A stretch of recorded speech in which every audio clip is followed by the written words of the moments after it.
genre d'enseignement, nos enfants doivent l'entendre. Ils doivent savoir que pour être bénis souvent, il faut poser des actes difficiles. Pour être béni souvent, il faut poser des actes un peu fous. Donc lorsque nous, en tant que pasteurs, enseignons les enfants de Dieu, il faut que les enfants de Dieu sachent que c'est plutôt la culture que nous voulons leur inculquer. Regardez un peu, lorsque nous regardons chez nos camarades, chez nos voisins, les musulmans, depuis tout petit, depuis le bas âge, ils obligent leurs enfants à prier.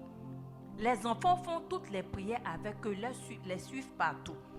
Peu importe ta condition de vie, on te demande de faire un sacrifice.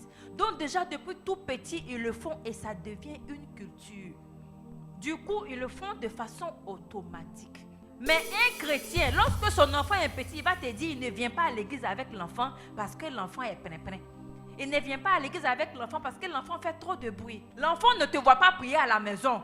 Parce que vous, les chrétiens, vous aimez prier dans votre chambre. À l'église aussi, tu ne l'envoies pas avec toi à l'église pour prier. Et lorsque l'enfant grandit, vous vous étonnez qu'il devienne autre chose. Qu'est-ce que nous dit le livre de Proverbes? Instruis l'enfant selon la voie qu'il doit suivre, afin que lorsqu'il devienne vieux, il ne s'en détourne pas.